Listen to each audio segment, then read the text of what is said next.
ہم وہی کہیں گے جو ہمارا دین ہم کو بتاتا ہے.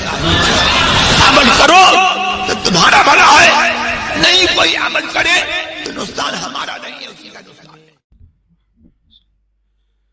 بسم اللہ الرحمن الرحیم. نحمده ونصلي ونسلم على رسوله الكريم، اما بعد فاعوذ باللہ من الشیطان الرجیم. بسم اللہ الرحمن الرحیم. الاخلاء یومئذ بعضهم لبعض عدو الا المتقین. وقال اللہ تعالی فی مقام آخر ان اولیاؤه الا المتقون. صدق اللہ العظیم وبلغنا رسوله النبی الکریم ونحن على ذلك لمن الشاہدین والشاکرین والحمد للہ رب العالمین. نہایت ہی ادب و احترام اور عقیدت و محبت کے ساتھ گنبد خضراء میں آرام فرمانے والے آقا و مولا امام الانبیاء، دونوں جہاں کے دولہا، ارواحنا فداہ جناب محمد الرسول اللہ صلی اللہ تعالی علیہ وسلم کی بارگاہ بے کس پناہ میں درود و سلام کا نذرانہ پیش کریں. اللہم صلی علی سیدنا و مولانا محمد معدن الجود والکرم منبع العلم والحلم والحکم وبارک وسلم صلاة و سلاما علیک یا رسول اللہ صلی اللہ تعالی علیہ وسلم. نبی اور آل نبی کی بارگاہ میں حصول برکت کے لیے ایک مرتبہ اور پڑھ لیں صلی اللہ علی النبی الامی وآلہ صلی اللہ علیہ وسلم صلاة و سلاما علیک یا سیدی یا حبیبی یا رسول اللہ صلی اللہ تعالی علیہ وسلم. السلام علیکم ورحمۃ اللہ وبرکاتہ. ماہ ربیع النور شریف کی آج آخری تاریخ ہے اور انشاءاللہ تعالی بہت جلد ہمارے درمیان ماہ ربیع الاخر، ماہ ربیع الفاخر تشریف لانے والا ہے، جس کو سب سے عظیم نسبت سرکار بغداد حضرت سیدنا شیخ عبد القادر جیلانی غوث العظم دستگیر رضی اللہ تعالیٰ عنہ سے حاصل ہے. سرکار غوث اعظم رضی اللہ تعالیٰ عنہ کی عظمت و شان کے حوالے سے کچھ باتیں آج آپ کے سامنے پیش کروں گا. اس سے قبل ایک جو ہے منقبت سرکار غوث پاک رضی اللہ تعالیٰ عنہ کی بارگاہ میں پیش کرنا چاہوں گا.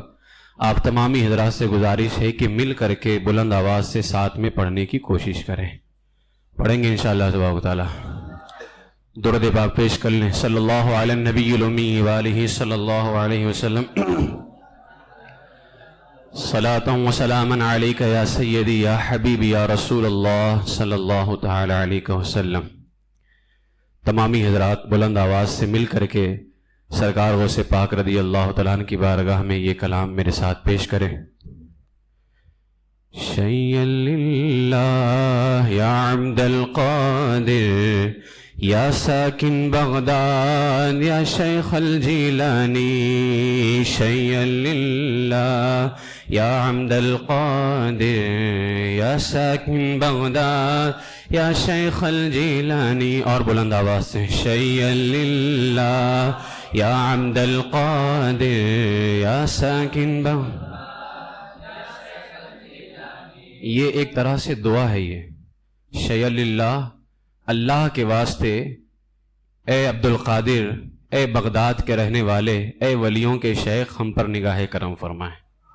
یہ تو ایک طرح سے یہ دعا بھی ہے، اس لیے اسی طرح سے آپ لوگ اس کو پڑھنے کی کوشش کریں. شیئا للہ یا عبد القادر یا ساکن بغداد یا شیخ الجیلانی. شیئا للہ یا عبد القادر یا ساکن بغداد یا شیخ الجیلانی. ادھر بھی نگاہ کرم غوث اعظم، ادھر بھی نگاہ کرم غوث اعظم، ادھر بھی نگاہ کرم غوث اعظم، ادھر بھی نگاہ کرم غوث اعظم، ادھر بھی نگاہ کرم غوث اعظم. کرو دور رنج و علم غوث اعظم.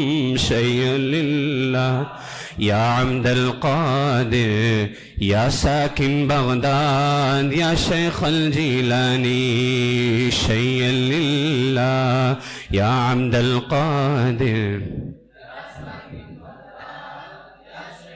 پوری توجہ سرکار بغداد کی طرف ہو، اس لیے کہ میرے سرکار غوث پاک فرماتے ہیں یدی علی مریدی کالسماء علی الارض، میرا ہاتھ میرے مریدوں پر ایسے ہی سایہ فگن ہے جیسے آسمان زمین پر سایہ فگن ہے. میرا مرید مجھے کہیں سے بھی پکارتا ہے، اللہ کے فضل سے اس کی پکار کو سنتا بھی ہوں اور اس کی مدد بھی کرتا ہوں میں.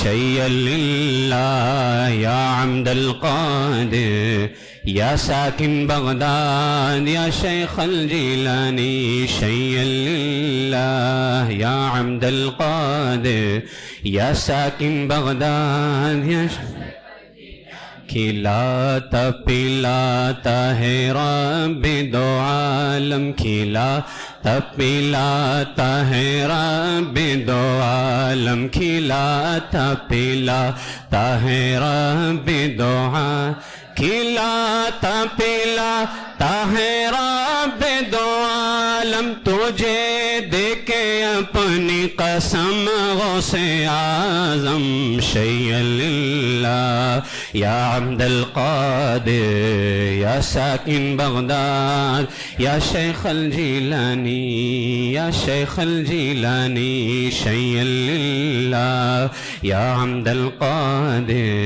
یا ساکن بغداد یا میرا ہر مرض دور ہو جائے پیارے، میرا ہر مرض دور ہو جائے پیارے، میرا ہر مرض دور ہو جائے پیارے، میرا ہر مرض دور ہو جائے پیار، میرا ہر مرض دور ہو جائے پیارے، کرو ایسا کر کے دم غوث اعظم شیئا للہ یا عمد القادر یا ساکن بغداد یا شیخ الجیلانی. کہیں گر نہ جاؤں خدا را سنبھالو، کہیں تارا سنبھالو، کہیں گر خدا کہیں گر نہ جاؤ خدا سنبھالو، میرے ڈگمگائے قدم غوث اعظم شیئا للہ یا عمد القادر یا ساکن بغداد یا شیخ الجیلانی شیئا للہ یا عمد القادر یا ساکن بغداد یا بہت چبھ رہا ہے خدا را نکالو، بہت چبھ رہا ہے خدا را نکالو، بہت چبھ رہا ہے خدا، بہت چبھ رہا ہے خدا را نکالو، میرے دل سے تیر علم غوث اعظم شیئا للہ یا عمد القادر یا ساکن بغداد یا شیخ الجیلانی شیئا للہ یا عمد القادر یا ساکن بغداد یا شیخ. مدینے سے نجدی بلا کو نکالو، مدینے سے نجدی بلا کو نکالو، مدینے سے نجدی بلا کو نکالو، مدینے سے نجدی بلا کو نکالو، کرو ان کے سر کو قلم غوث اعظم شیئا للہ یا عمد القادر یا ساکن بغداد یا شیخ. ہمارے یہاں بھی بہت چھوٹے پیجامے لے گھومتے رہتے ہیں، تو ان کے لیے بھی میں کچھ ترتیب دے کر کے پیش کرتا ہوں. یہاں سے بھی نجدی بلا کو نکال، صرف مدینے سے نہیں نا، یہاں سے بھی چھٹکارا چاہیے. یہاں سے بھی نجدی بلا کو اور وہ وہابی یہاں سے وہابی بلا کو نکال، اور وہ شکیلی فتنہ ہے نا، اور ساتھ میں اس کے وہ موالی رافضی، یہ مولائی نہیں ہے، ان کو مولائی نہیں کہنا چاہیے، ہمارے علماء نے منع کیا ہے۔ مولائی مولا علی والا ہوتا ہے، اور جو رضا والا ہے وہی سچا مولا علی والا ہے، یہ مولا علی والے نہیں ہیں۔ صحابہ کے گستاخ کو رافضی کہا جاتا ہے، چاہے وہ امیر معاویہ کی گستاخی کرے، وہ یہ تو رافضی ہے۔ یہاں سے شکیلی بلا کو نکالو، اور یہ چھوٹا کھٹمل، یہاں سے بھی رفضی موالی نکالو، یہاں سے بھی رفضی موالی نکال، یہاں سے بھی نجدی بلا کو نکالو، کرو ان کے سر کو قلم غوث اعظم شیء للہ، یا عبد القادر یا ساکن بغداد،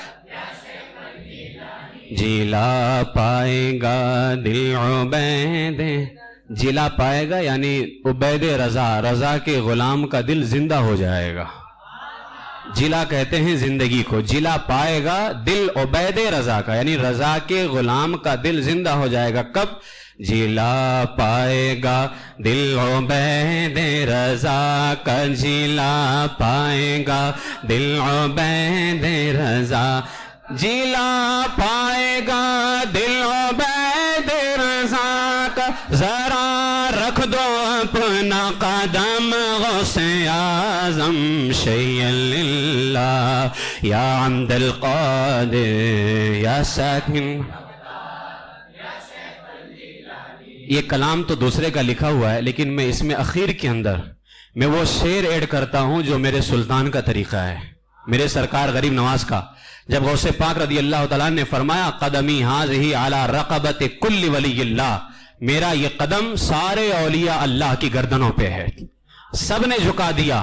خراسان سے ہمارے غریب نواز نے فرمایا اے غوث اعظم، آپ کا قدم صرف میری گردن پر نہیں بل علی عینی و رأسی، میرے سر پر بھی ہے اور میری آنکھوں پر بھی ہے۔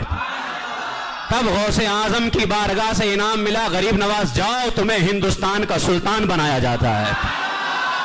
بزرگوں نے لکھا ہے کہ اگر غریب نواز نے یہ نہیں کہا ہوتا بل علی عینی و رأسی، تو ہندوستان کا بادشاہ کوئی اور نہیں بہاؤدین شاہ بابا ہوتے، لیکن غریب نواز نے کہا عبد القادر تمہارا پاؤں میری آنکھوں پر بھی ہے، میرے سر پر بھی ہے۔ کہنے میں غریب نواز آگے بڑھ گئے تو غوث اعظم نے انہیں حکومت عطا فرما دی ہے۔ تو اسی غریب نواز کے نقش قدم پر چلتے ہوئے امام احمد رضا کے بیٹے نے بھی کچھ کہا ہے، یہ دل یہ جگر ہے یہ سب اپنی نگاہیں اپنی گردنیں جھکا لیں، سب لوگ جھکا لیں جتنے بھی ہیں، اس لیے کہ میں کہہ رہا ہوں ان کو جو سچے غلام ہیں ان کے، اور اگر کوئی دوسری پارٹی کا بیٹا ہو تو میں نہیں کہتا۔ یہ دل یہ جگر ہے یہ آنکھیں یہ سر ہے، یہ دل یہ جگر ہے یہ آنکھیں یہ سر ہے، یہ دل یہ بارگاہ غوث اعظم میں تصور کریں اور اپنی گردنوں کو جھکا لیں، یہ دل یہ جگر ہے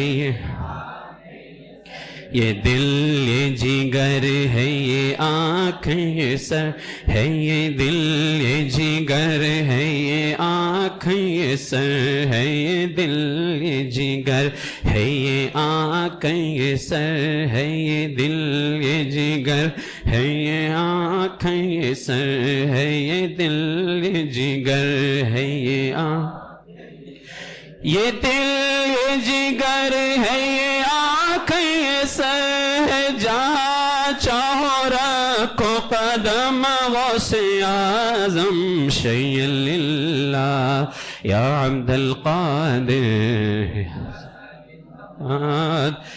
شیخ الجیلانی شیء للہ، یا عبد القادر یا ساکن بغداد یا شیخ الجیلانی۔ ایک مرتبہ اور درود پاک پڑھ لے، صلی اللہ علیہ النبی الامی والی صلی اللہ علیہ وسلم، صلاۃ و سلاما علیک یا رسول اللہ صلی اللہ تعالی علیہ وسلم۔ قرآن مقدس کی جس آیت کریمہ کی تلاوت کی ہے، اللہ خالق کائنات ارشاد فرماتا ہے الاخلاء یومئذ بعضهم لبعض عدو الا المتقین، قیامت کے دن سارے گہرے دوست آپس میں ایک دوسرے کے دشمن بن جائیں گے سوائے پرہیزگاروں کے۔ دوست صرف دوست ہم باہر کے دوست نہیں، قرآن میں آیا ہے یوم یفر المرء من اخیہ وامہ وابیہ وصاحبتہ وبنیہ لکل امرئ منہم یومئذ شأن یغنیہ، قیامت کے دن باپ اپنے بیٹے سے بھاگے گا، ماں اپنے بیٹے سے بھاگے گی، ماں بھی بیٹے کو نیکی نہیں دے سکتی ہے، باپ بھی بیٹے کو نیکی نہیں دے سکتا ہے۔ یوم یفر المرء من اخیہ، بھائی اپنے بھائی سے بھاگے گا، انسان سے بھاگے گا، وامہ وابی، ماں بھی بھاگے گی، باپ بھی بھاگے گا، وصاحبتہ وبنی، دوست و احباب بھی بھاگیں گے، بیٹے بھی بھاگیں گے، لکل امرئ منہم یومئذ شأن یغنی، قیامت کے دن ہر شخص اپنی ہی فکر میں ہوگا میں کیسے بچ جاؤں، میں کسی طرح بچا لیا جاؤں، سب ایک دوسرے کے دشمن ہوں گے، لیکن اللہ فرماتا ہے الا المتقین، پرہیزگار کسی کے دشمن نہیں ہوں گے، یہ تمہاری مدد کریں گے۔ اور بخاری شریف کی حدیث پاک کہ اولیاء کرام قیامت کے دن جہنم سے غلاموں کو ڈھونڈ کر کے جنہیں پہچانتے ہوں گے ان کو نکالیں گے، وہ ان کو نکالیں گے۔ اور یہ قرآن بھی کہتا ہے ان اولیاؤہ الا المتقون، قیامت کے دن پرہیزگار دشمن ہوں گے۔ اب سوال ہے پرہیزگار کون ہے؟ تو اللہ فرماتا ہے ان اولیاؤہ الا المتقون، پرہیزگار تو اللہ کے ولی ہی ہوا کرتے ہیں۔ پتا چلا قیامت کے دن ماں بھی دشمن بن جائے گی، باپ بھی دشمن بن جائے گا، اگر ہماری کوئی مدد کرے گا تو اللہ کے یہ اولیاء ہماری مدد فرمائیں گے۔ تم ان کی مدد کا انکار کرتے ہو، میں کہتا اللہ نے ان کو ایسا پاور عطا فرمایا ہے، جب ماں بھی مدد نہیں کرے گی، باپ بھی مدد نہیں کرے گا، اس وقت بھی اللہ کے یہ بندے مدد کریں گے۔ اور سرکار غوث پاک رضی اللہ تعالیٰ عنہ تو سارے ولیوں کے سردار ہیں، اگر اور اولیاء کرام مدد کریں گے تو میرے سرکار غوث پاک کی مدد کا حال کیسا ہوگا، وہ کتنی مدد فرمائیں گے۔ اسی لیے اعلیٰ حضرت نے فرمایا تو ہے وہ غوث کی ہر غوث ہے شیدا تیرا، تو ایسا مدد کرنے والا ہے کہ ہر مدد کرنے والا تیری جانب بڑھ رہا ہوتا ہے، تو ہے وہ غیث کی ہر غیث ہے پیاسا تیرا، تو ایسا پلانے والا ہے کہ ہر پلانے والا تیری طرف پینے کے لیے بڑھ رہا ہوتا ہے، ہر مدد کرنے والا تجھ سے مدد مانگ رہا ہے، ہر پینے والا تجھ سے پینے کے لیے جام حاصل کرنے کی کوشش میں ہے۔ جب پینے والوں کا پلانے والوں کا یہ حال ہے، جب مدد کرنے والوں کا یہ حال ہے کہ وہ سرکار غوث اعظم کی طرف بڑھتے چلے جا رہے ہیں، تو نہ ہمارا شمار مدد کرنے والوں میں ہے، نہ ہمارا شمار پلانے والوں میں ہے۔ جب غریب نواز جیسے لوگ غوث اعظم کی طرف بڑھ رہے ہیں، نظام الدین اولیاء جیسے غوث اعظم کی طرف بڑھ رہے ہیں، بابا فرید الدین، قطب الدین جیسے بڑے بڑے اولیاء کرام یہ پینے کے لیے اور مدد کے لیے غوث اعظم کی طرف بڑھ رہے ہیں، تو ہمارا شمار تو ان کے قدموں میں رہنے والی جوتیوں میں بیٹھنے کے برابر بھی نہیں ہے۔ تو جب یہ اولیاء کرام غوث اعظم کی طرف بڑھ رہے ہیں تو ہمیں ان کی طرف کتنا بڑھنا چاہیے۔ اسی لیے میرے سرکار غوث پاک نے فرمایا مریدی لا تخف اللہ ربی، اے میرے مرید گھبرانا نہیں، اللہ میرا رب ہے، عطانی رفعتا نلت المنالی، اللہ نے مجھے بلندی عطا کی ہے، میں تجھے بلندی عطا کرنے والا ہوں۔ لہٰذا یہ سرکار غوث پاک رضی اللہ تعالیٰ عنہ کی شان ہے۔ اللہ تبارک و تعالیٰ نے حضرت سرکار غوث پاک رضی اللہ تعالیٰ عنہ کو اتنا بڑا مقام عطا فرمایا۔ آپ سے پہلے کے بزرگ حضرت جنید بغدادی غوث اعظم کے مشائخ میں آتے ہیں، غوث اعظم کے پیروں میں آتے ہیں۔ اعلیٰ حضرت نے لکھا ہے صحابہ کرام یعنی انبیاء رسول کے بعد اس زمین پر سب سے افضل جماعت صحابہ کی جماعت ہے، صحابہ کرام کے بعد کبار تابعین وہ ان کی جماعت ہے، اس کے بعد اگر کسی کو سب سے بڑا رتبہ حاصل ہے تو سرکار بغداد کو حاصل ہے وہ۔ اسی لیے اعلیٰ حضرت نے فرمایا صحابیت ہوئی پھر تابعیت، یعنی صحابہ کی منزل پہلے پھر تابعی کی منزل پہلے، پھر کیا فرماتے ہیں صحابیت ہوئی پھر تابعیت، بس آگے قادری منزل ہے یا غوث، بس آگے قادری منزل ہے یا غوث۔ تو سرکار اعلیٰ حضرت نے فرمایا کہ صحابہ اور کبار تابعین کے بعد امت کے اندر سب سے بڑا رتبہ اگر کسی کا ہے تو سرکار بغداد رضی اللہ تعالیٰ عنہ کا ہے، غوث العظم دستگیر رضی اللہ تعالیٰ عنہ کا ہے۔ حضرت جنید بغدادی نے اپنے زمانے کے اندر فرمایا، ابھی غوث اعظم پیدا نہیں ہوئے، فرمایا مجھے عالم غیب سے معلوم ہوا ہے 5ویں صدی کے اندر سید المرسلین کی پاک اولاد میں سے ایک